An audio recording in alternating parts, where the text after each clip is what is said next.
All right, welcome back, everybody. HSC Podcast. Big Buck Steve on the mic and Big Smooth. All right, well, thanks for joining us here. We've got our sports segment for the week. We'll have our movie segment coming up, so stick around. But really cool day today for us. We're going to try out a new segment, so tell us how you like it. Don't forget to leave comments. If you have a team you'd like us to talk about their players, then throw that in the comments, and we'll try to fit them in the next couple weeks. So appreciate you listening. But first, with our sports segment, we got to kind of start off with talking about Lou Holtz. If you listen to our movie segment or you listen to the sports segment, we talk about when actors, athletes pass away. A lot of these times, people, including ourselves, think of them as heroes or people we've followed since we were young, or just in general, you really like that athlete or that actor actress. So Lou Holtz, 89 years old, but kind of a coaching legend. So that's a good Well, life, 90 years old almost. yeah. We can just say, hey, rest in peace for that. But let's talk a little bit about, maybe some of the people listening don't know much about Lou Holtz, why they should. What do you think about Lou Holtz? What makes him great? What made him great? And well, he still, was great. Well, for me, it was he brought Notre Dame back. Like Notre Dame hasn't really been the same since Lou Holtz. It's starting to make a comeback, but still, because Notre Dame was always in it for national championship, and then back then too, there was no playoffs. There wasn't even a national championship game, right? Because I will go for days about how the Notre Dame got screwed out of a national championship because they beat Florida State and Florida State still ended up getting the national championship, even though they had the same record. But anyway, yeah, he won a national championship, the last national championship in Notre Dame. Before that, they weren't, because Notre Dame was the big thing, like Yeah. 60s and 70s. And then they just kind of fell off. And when Lou Holtz came in, they weren't that good. They just like go and watch the 30 for 30 on the Catholics versus convicts, right? Right. That's a big one, right? When you talk Right. about that particular at Lou Holtz and even the 88 team, right? When they did win the national championship. That's a great 30 for 30. Right. But in that, what was I can't remember the coach's name before Lou Holtz, and Miami just destroyed them on Yeah. his last game. And like it showed no mercy. What was it, Devane, I think? Oh yeah. The Rudy coach? Was it? I think it was. So if I could find, yeah, the Notre Dame coaches. But yeah, anyway, So when you talk about that 88 season for a second for people that's a long time ago, right? We were pretty young watching it as well. That 88 team, man, 12 and 0, right? And beat Miami in a really close game to end up winning the national championship that year. You've got, guys like Rocket Ishmael. You'd probably be hard pressed to find an average sports fan that even knows who that is. right. But those were like prime years for them. They had a strong team. Yeah, I mean, and even before was that Rocket or was that Tim Brown year? 88, that was definitely the Rocket year. And then they had Ricky Waters.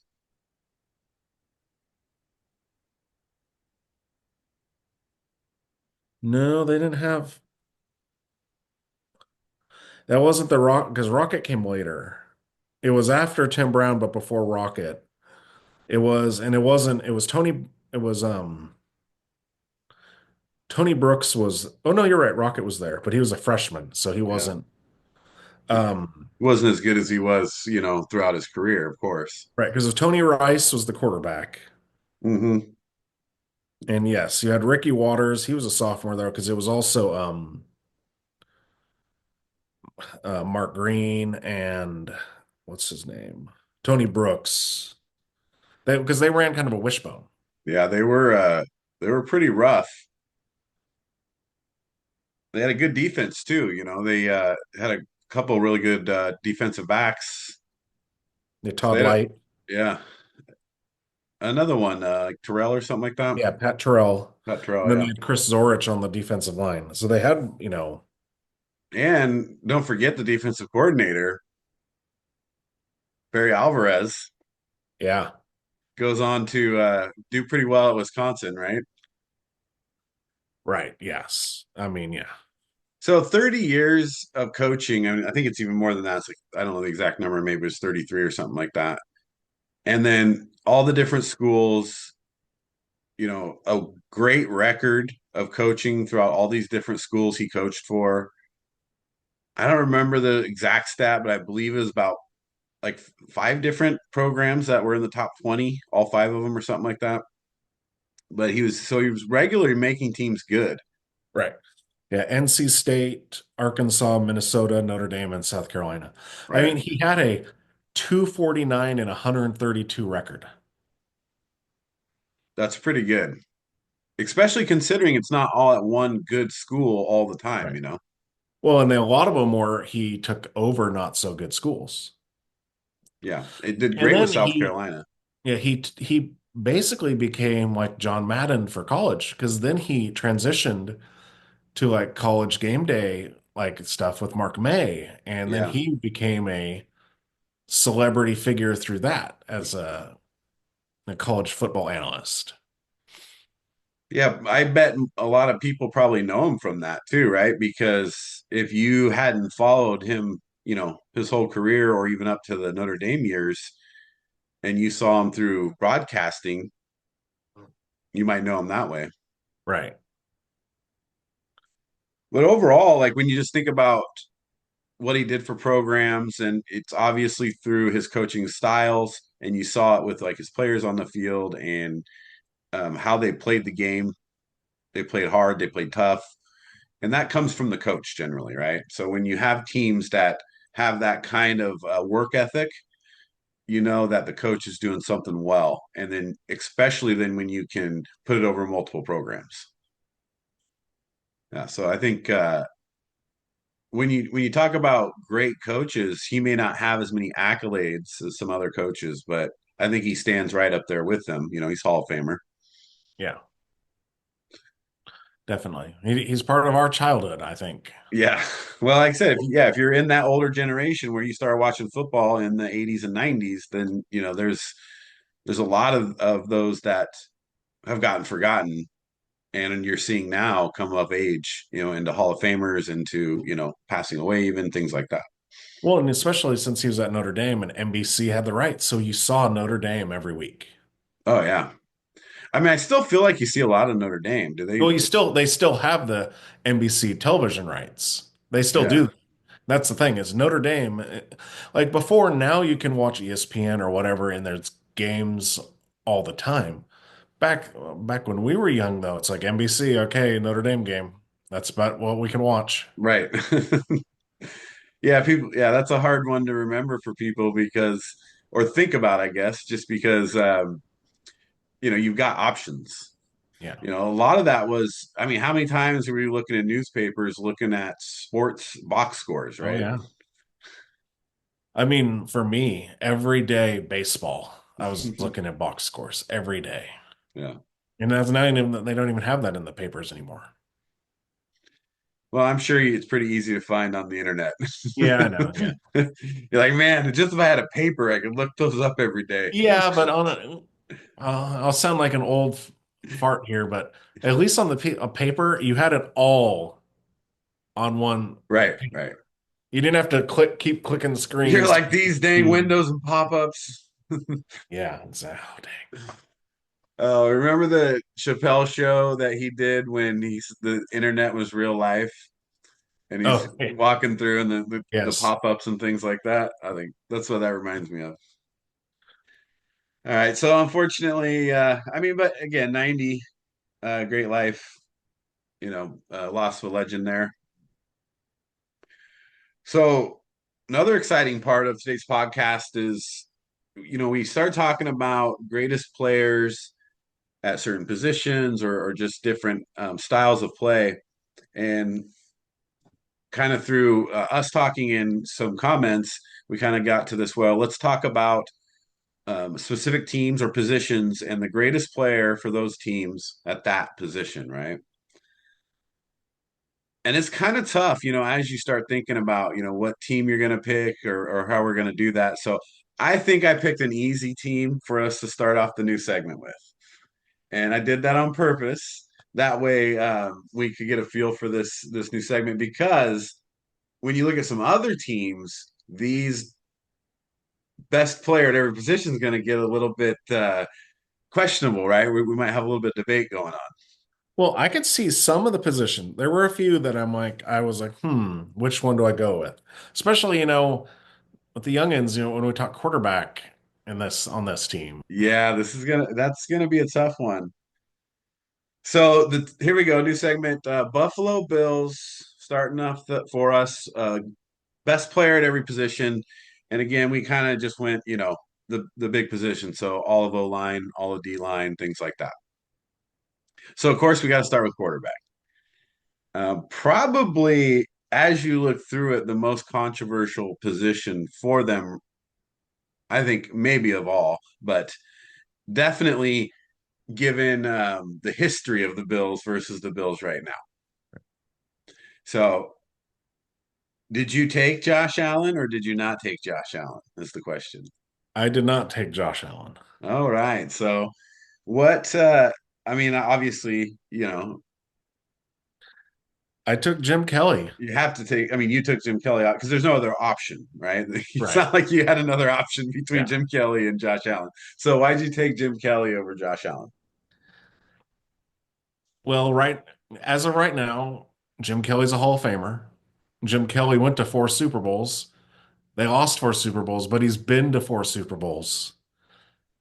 He ran the offense. It wasn't like an offensive coordinator was calling plays. He called all the plays. They were a no huddle team, and he would call all the plays in the huddle, because there weren't a huddle. He would call plays, the K gun. So I think Josh Allen's more talented, but this year is perfect example. The AFC was weak, and he couldn't get it done to even get to the Super Bowl. Yeah. So, and it was his fault they lost to Denver, He didn't right? have the best game, right? Made some mistakes. But So, yes, Jim wait, Kelly just real got to the quick Super though, Bowl 4 times, lost 4 times, but still got there 4 times. right? But real quick, just to make sure we're clear, you're judging Josh Allen based off what he's done to date, not what he'll be by the end of his career. No. I mean, we don't know as of right now, we don't know what he's going to be. I mean, if he makes a Super Bowl and wins it and wins another MVP, yeah, he'll be better than Jim Kelly. So that's the question: is what happens for Josh Allen in the future? Right. Right now, if knowing what you know about Josh Allen, we're not going to put his future into it all. Definitely got to go with Jim Kelly, right? Because stats are great, but at the end of the day, sports are about winning.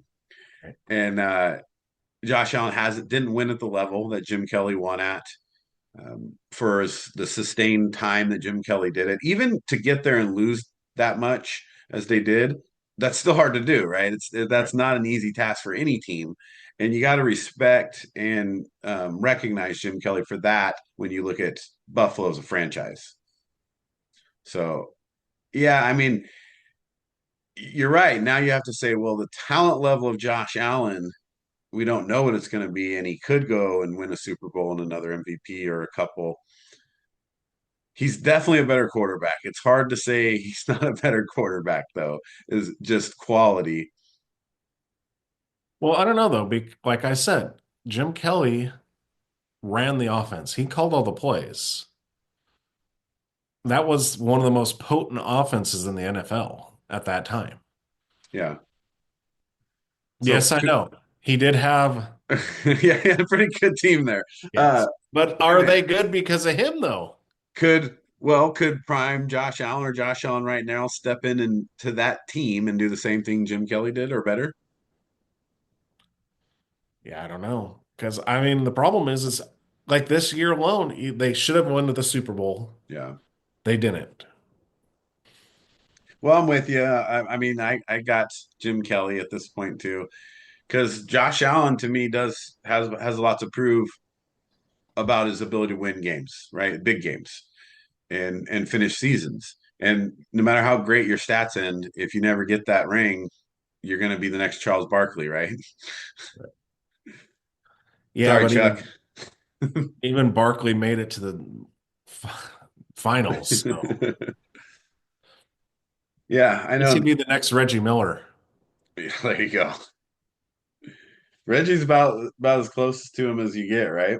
Yeah. Okay, so running back, this one might be interesting because there's again not a ton of options here. I mean, I gotta go with the juice. Like it's OJ. Look, OJ's got a bad rap. I get it. Whatever happened happened, and but I'll just put my 2 cents in there. I believe in the rule of law, and they said he was innocent, and that's what I go by. For that, he wasn't in for none of it. But for OJ as a running back, and again, you have to not think about him as what happened afterwards. Just unstoppable. You know, 2,000 yard season obviously is an amazing accomplishment. But you just watch the way he runs. You watch him, his college highlights and his pro highlights. It was really hard to find a guy in that era who had highlights like OJ did, right? If you were putting together a highlight film, but just a hard runner and a great runner, and it's just a guy you're like, that's who I want in my backfield.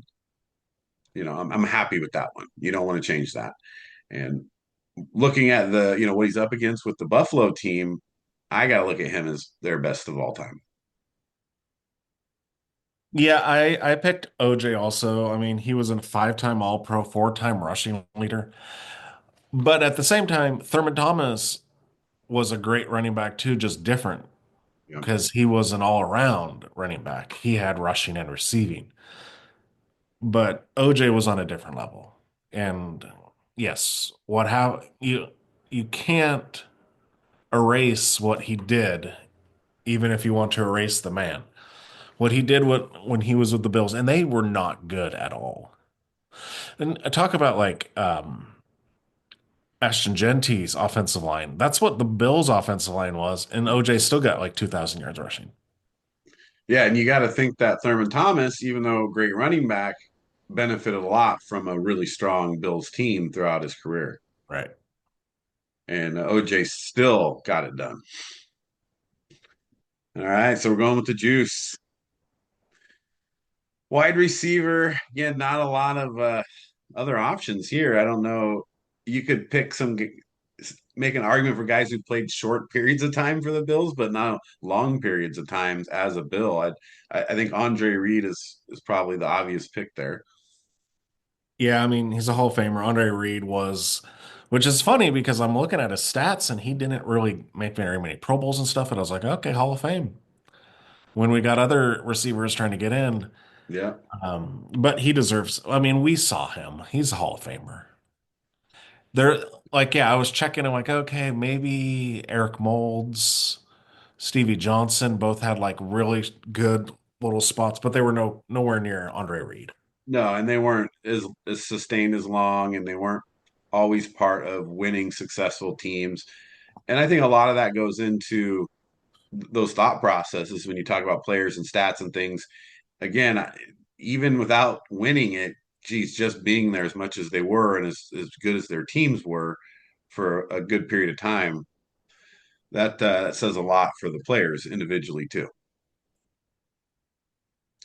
Offensive line was a little bit one to go back and forth with, right? I think after a while, as I'm looking at it, for me, it came down to Kent Hull at offensive line. They just don't have a lot of guys that stayed for a long period of time. They had great players came in and out from times. They had the one lineman that played for them during the Super Bowl years was really good. I used to love watching their games because he had the funny name. But when you look at just Kent Hull, he was also in that time period. He was kind of the center of the offense, and they were running a pretty aggressive offense. And he had to be not only blocking and getting downfield and blocking linebackers, but good with snaps all the time. And so you got to give it to a center sometimes. Centers are kind of the anchor, of the whole offensive line. So Yeah, when I first looked at the list, I'm like, okay, what are we going to do? And before I started researching, I was like, Ken Hall. And then after like going through all the stat, and I'm like, yep, it's Kent Hall. yeah, I mean, because also, yeah, the K gun, the run, the no huddle, the center has to be on top of things. He was, first team All Pro 2 times, second team All Pro 2 times, 3-time Pro Bowler. So he wasn't a scrub. He was right. pretty good. Yeah, I got my notes up now because I was like, man, what's this guy's Howard Ballard? Don't you remember Howard Ballard? Yeah. I thought it was the funniest name when I was a kid. It's really not that funny, but it was like because it kind of rhymes, but it doesn't. But you gotta love the Howard Ballard. But yeah, Defensive line. like Dion Oh, Dawkins, like newer, but oh yeah, yeah. For line. yeah. That's the thing is that there's certain positions with the Bills, and line is one of them. When you look at it and you're like, man, how can you guys have so few really Good. good linemen? So if I'm a Buffalo fan and I'm the Buffalo GMs here, guys, start thinking about your line. Yeah. Because if we're having trouble like making comparisons on your line and we're reaching, like your line hasn't been that very good for a long time. So poor OJ, right? Yeah. No wonder he's so angry. Uh, Defensive line, Buffalo Bills. Switch over to defense here. Again, is there any question? This is like probably one of the easiest Right, answers of any team. right. And it's Bruce Smith. Yeah, just statistically, but also dominance on the field, presence on the field, leadership of the team, and then stats wise, he was a beast, and controlling the line the way he did, one of the greatest of all time for sure. All-time sack leader, right? Yeah. Yeah, at his position, arguably can always be called the best. So obviously, when your team comes up, hopefully you're the best. Otherwise, you had some good defensive linemen. So And I I mean, don't there think a question wasn't, there. and sadly, is there wasn't even, I mean, the closest second was, I think, Fred Smirlis. No, Like, yeah, there's really nothing. yeah, he was a defensive tackle. He was 4-time All-Pro. But, Yeah, I guess. And then you had Kyle Williams, guys like that. right, They definitely were good players, right? I guess it's just hard comparing to Bruce Smith. right. And so, those guys are in your right, in your own, is that they're good players. When you're making 5 or 6 Pro Bowls, you're a really good player. Linebacker was a little more challenging. This I thought would be an interesting one here because some people might have different takes on this. Like if you were a Bills fan or if you watched a lot of football in your life, you would have seen the Bills a lot in the playoffs at least, right? And when you watch some of these teams play, especially the teams that these two guys were on that I'm going to mention at linebacker, it was hard to think which one's better. When you're talking about Cornelius Bennett and Daryl Talley, right? And you instantly think of them when you say linebacker for the Bills. You got some newer guys that I think are gonna, Matt Milano is making a name for himself for sure. But there's still, again, there's nothing that sticks out in your mind like anybody that would, in my opinion, be in the argument with those two. I mean, in a shorter span with the same team, you had Shane Conlon. Yeah, you got Mike Stratton too. Like, so there's still, if you go back older, so you've got other players that had good stats. So maybe it is. Maybe it's when the team's more successful, it makes us look at players and give them a little extra, props, or maybe it increases their talent in our eyes because Well, they're that's the thing is, for me, that's exactly I thought of Daryl Talley and Cornelius Bennett. For me, it's Cornelius Bennett just because when watching when we were young, like I love the way he played. Daryl Talley was a little bit more methodical, but Cornelius Bennett was just he was a 3-4 outside linebacker, right? He was going. right. Yeah, he's pressure, a lot of pressure, running all over the field. Um, and that's interesting because I picked Daryl Talley because I had to pick one of them. And for me, it is that like more of the solid of rock player, right? He's going to make the tackles. He's always going to, be the leader in the tackles all the time. And that's why there's an argument for both of them because Bennett was more flashy in my opinion, and Talley was more, in that tackle. Um, I guess being the all-time leader in tackles doesn't matter because how many years you played and all that. But for me, he was more of a center cornerstone of making tackles. Right. And I could see that. I just went with Cornelius Bennett because he was on the 1990s All-Decade team. Tally wasn't, and he made more Pro Bowls and all Right. pros. I mean, but you can make a case for either. Just watching film or watching them play. Yeah. Yeah, I thought that one would be a little harder. And I think when you look at DB, so we'll jump over to DB next. I think they're in a similar situation there. But again, man, Buffalo, like get some DBs. What's going on? I mean, when you start thinking about like some of the more current guys, even when you talk about Trey White, right? You're like, maybe. Yeah, I was looking at Trey White and then Gilmore, Yeah, Stephon Gilmore. Mhm. but you got to go back to 1964. You do, unfortunately, and that's even before our time, Yeah. which now have to go in and I have to like look through this guy's history and try to figure it out. But it is obviously Butch Bird, right? Yeah.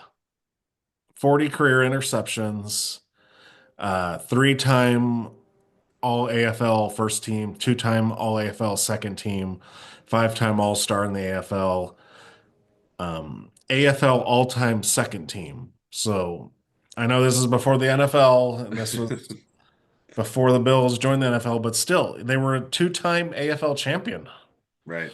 with him there. Yeah, and so when you're looking at that as a franchise, right, we're talking about greatest of all time, so you have to look at all of that. And right now, when you look at who's up against him, I don't. There's not a lot of guys you would say could be arguable. I really like Mark Kelso because again, but we just talked about this all night. Maybe it's just because that team was good. Yeah, I mean, Nate Odoms was on that team also. He was Yeah. solid. Um, Well, a little later they had like so they had Gilmore, White, Clements, Nate Clements as well. So he had a really good career with Buffalo. But again, if you're like, hey, Nate Clements is my best, most recent DB, come on, man. right. Well, the thing is looking at it, the one that it goes with Butch Bird is George Sames, who was on the same team Right. because he's also a three-time first team All AFL second, two-time second team All AFL. Well, he was actually now, not knowing everything, maybe he's the best because he was on the All AFL All first team. Uh-oh. Who had the interceptions though? It was Bird. Yeah.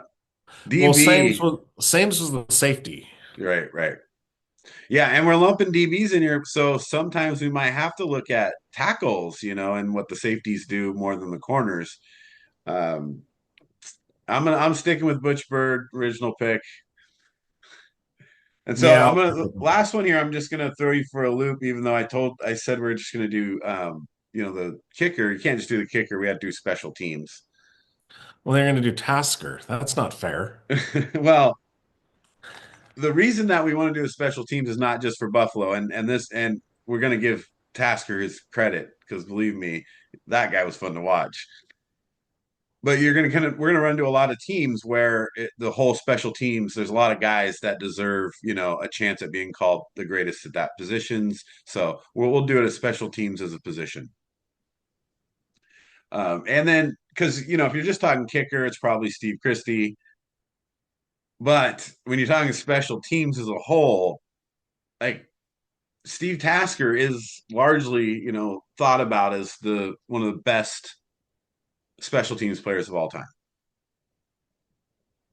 When you look at like teams making championship runs, an example of Seattle this year, right, bringing over the wide receiver Shaheed. Shaheed, and then he returns the punt in the Rams game, which may have changed the whole season, right? Guys like that matter, and Steve Tasker was doing that for the Bills a lot, especially in the playoffs and big games. And if you haven't ever seen this guy on tape, Google some Steve Tasker video. It's fun to watch if you enjoy football and you watch players who play their heart out. I don't know that there was many players that played harder than Steve Tasker.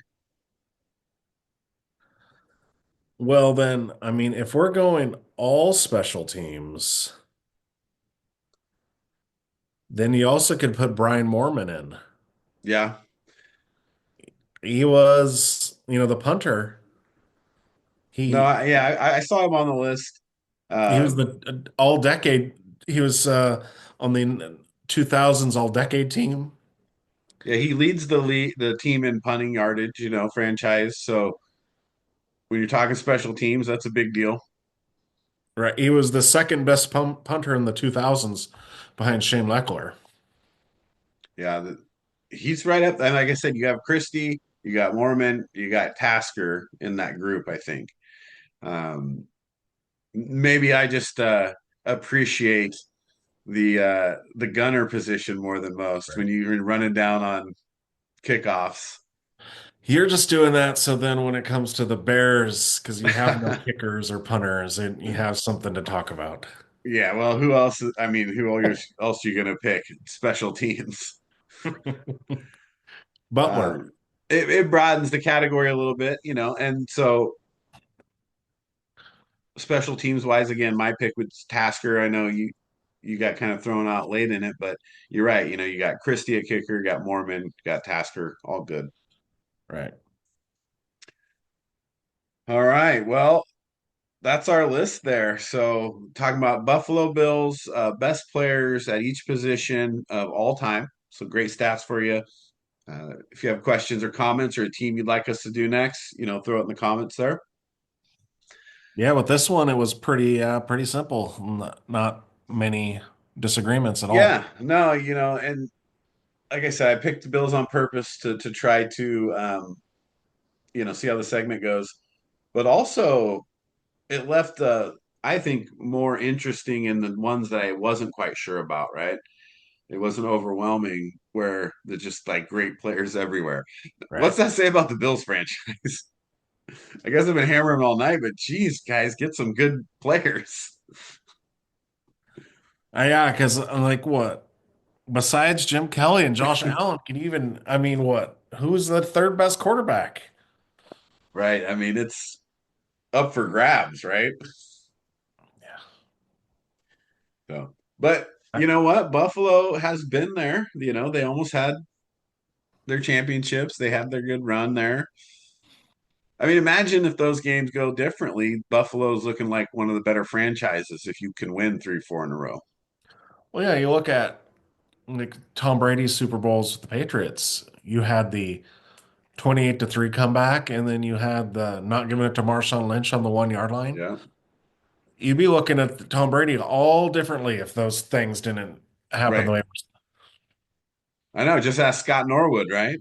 Yeah, that That still poor wasn't guy. his fault. That was a tough kick for him back then. Was it a Finkel? Finkel and Einhorn? I think it was just outside his range. Yeah. Well, I mean, he did push it right. It's just when you're stretching your range, you're gonna be less accurate, and that's if you've ever kicked a football, that's how it works. Right. It's And I really tough. mean, I hate plugging ESPN, but there's the good 30 for 30 on the Buffalo Bills too. Yeah, but you should watch that after you watch HSC podcast. Yes. Well, they will know about it from watching the HSC podcast. They're just changing. Like, oh, I'm gonna check that out. Okay. Yeah. So good, quick sports topic there. We gotta finish the sports segment with the NBA question of the day. And so, question of the day, and this actually is partially from a comment or an actual subscriber. Is it easier to bet sports bet on the NBA or the NFL? And that was a hard one to kind of break down. Like when you start thinking about how the games work, how the stats work, because sports betting, when you're talking about, it relies a lot on prop betting and the actual stats, right? And so the first thing I'd tell everybody is don't bet. It's bad. You're gonna lose. It's called gambling for a reason, and the odds are against you. So if you're getting any advice from us tonight, don't sports bet. However, if you choose to, let's talk about what's better for them. Um, so the question is NBA easier than NFL? So what are your first like just quick thoughts to that?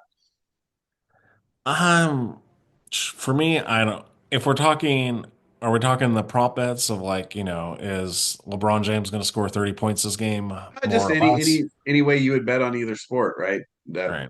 that would make it I easy. kind Like, of feel like football's easier because you have a whole week to figure it out, and you just don't know.